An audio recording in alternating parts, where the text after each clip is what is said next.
So let me ask this in response, right? And this is to you, Larry. Hooray! Because we talk almost every day. So we talk about background legislation, things that are going on. And I know you've said in the past that you are in favor of Vote-A-Ramas, right? And it seems like that would kind of... Oh, I think that we lost you on the microphone there. Oh, There it is. Okay. And it seems like that probably leans to what Colin is saying, right? So your stance on a Vote-A-Rama, first of all, of what a Vote-A-Rama is, right? Because I think a lot of people don't know what it is. But then also why you're in favor of them. Because like I said, I think that leans kind of towards what Colin is. Not exactly, but in that vein, of having to put your mark on something, being able to put your mark on something. 100%. And so the Vote-A-Rama is basically a circumstance when, oh my gosh, I always forget this, is when the budget, what's it called? The reconciliation debt package. The debt ceiling raise is in conjunction with the reconciliation, and there's a 50-50 headbutt, and then they have to go through what's called the Vote-A-Rama in order to decide. It literally happened, I don't know, it happened before, I don't remember what it was. But it happened just in the last few years. I don't remember when. I don't remember. I know it was very recent. Yeah, very contemporary. During Donald Trump.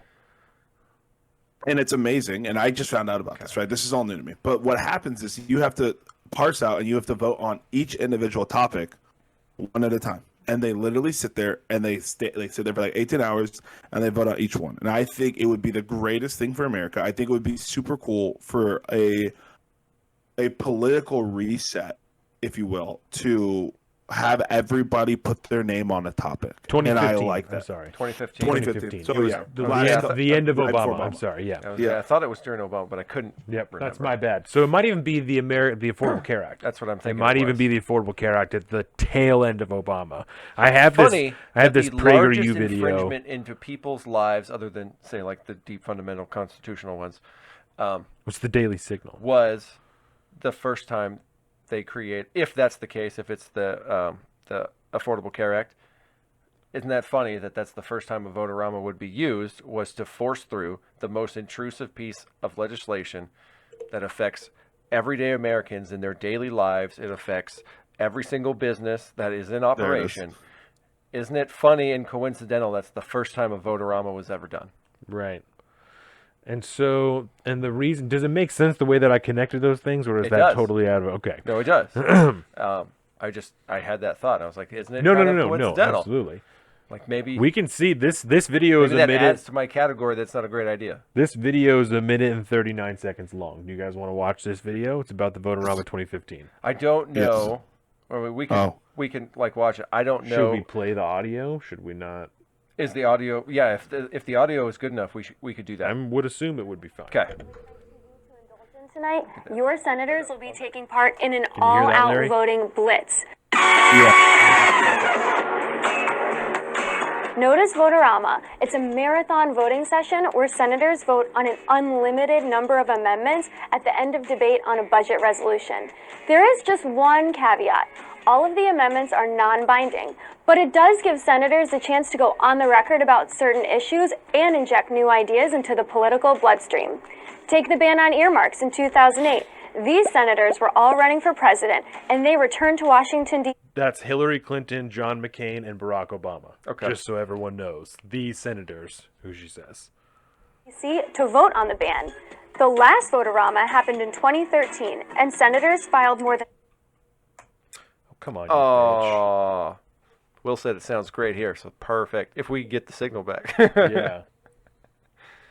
You guys are in the middle of nowhere with your with that signal, huh? I know it. Fucking. I have Wi-Fi. Yeah. Oh, it's probably because I'm also streaming. 500 I could probably close these. But they only ended up voting on just working. over 100, which still took over 13 hours. And this year is sure to be especially interesting with the 2016 presidential election right around the corner. And a number of Democratic and Republican senators are expected to throw their hats in the ring. There are a few issues that definitely will be the subject of amendments at this year's Vote-A-Rama, like the Affordable Care Act, the Keystone Pipeline, climate change, and equal pay. For the new senators who've never been through Vote-A-Rama before, heed the advice of former Senator Jim DeMint. When you're in the cloakroom, be sure not to change the television channel from the basketball games. So in other words, Every don't watch. major institution hates you and wants you to die. That's how I feel. That's his advice. Is don't change from the basketball games. Every major Don't institution watch hates us. you and wants you to die. That's how I feel Don't about watch us that. do this. God damn it. Is my argument against Vote-A-Rama growing on you guys at all? So the reason, just to lay it out, the reason I connected get the those two concept, things, though. obviously, is because people are having to put their names on shit. The reason they're different, obviously, Yes. because they're non-binding. Yeah. So everyone can throw out whatever the fuck they want, and that's why this one was talking about injecting new political ideals. Yeah. Is because it's not going to go anywhere, and I think that's actually how maybe the Green New Deal was brought up the first time, or was that just brought up as a resolution? Is that what it was? I think it was a resolution. Doesn't matter. It's the same But concept, though. You inject something It's into non-binding. Yeah, it's Yeah. just a. So I It's think like, yeah, that, we'll all agree to think about that. right, and it speaks to your idea in the way that people would have to put their names on things and to give them the opportunity. But unfortunately, it doesn't go anywhere. So Yeah. or it doesn't have to. Yeah. And that's my major fundamental problem with it, because I get the concept, right? I understand it. And because there's a lot of positive political factors there. Like you said, you can see how everybody's voting on these things. You can, as legislators, you can put something in like a Green New Deal into something, and it's the same concept. So you can see if there's any, you could take openly, stick your finger in the air and see which way the wind's blowing, as like in this case, as a party, because generally that's why these amendments are bringing up, because the party chooses to do this, right? So I get the concept there, Yeah. but my major problem with it is basically the way it's supposed to work on steroids. It's on fucking speed, man. It's going 1.5 billion miles an hour, so there is no real life discussion over all of these things that should be talked about, because obviously Right. they're getting political pressure from somewhere, right? They're all trying to get reelected. And so there is reasons to talk about these things.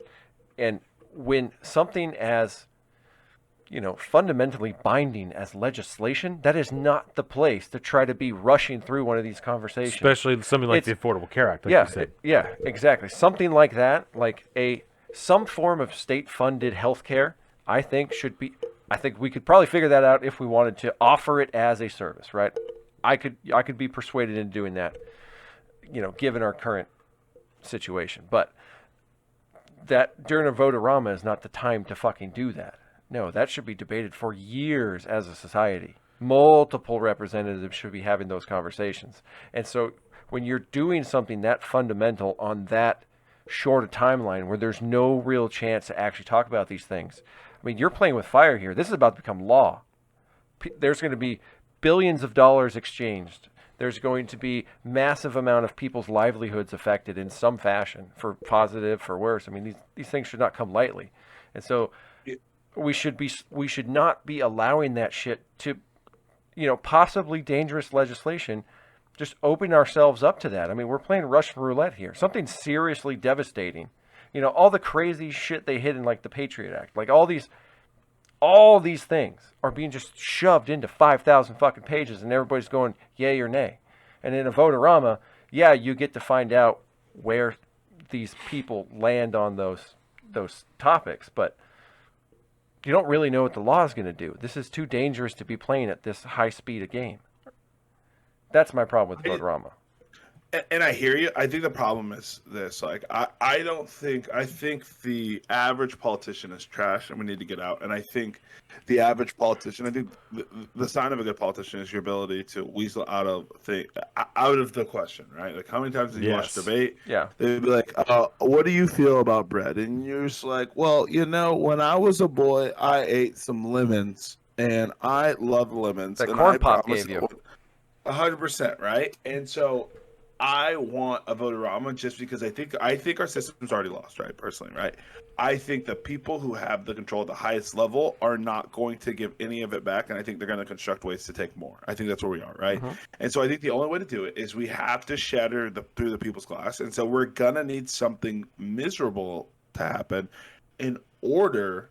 So you're an to get to the point accelerationist. where, yeah, because again, right? Because right now we're just gonna have a steady stream, right? Like Nancy Pelosi is literally just think about this: zombie. 100 millionaire, not even a zombie. She's 100 millionaire, making less than $200,000 a year for the last 40 years, and being a public servant. It's weird, Yeah. right? 100%. That's not an 8% rate. That's if you're like type that into a calculator, right? That's you maxing out your 401k at like $24,000, and then continually making a 10 to 15% return. Meanwhile, the rest of us peons out here are lucky to get an 8 to 10% return. That's consistently for 30 years. That's disgusting. That's literally unheard of. So right? That's what. Is it the fact that like you think there's an end and it'll come quicker if we just let it happen? Because it's growing at an exponential rate. Is that let's just let it happen and then we could get there and we'll deal with it after that? I think again, COVID was a big eye opener for me because For most of us, the smart ones at least. Right.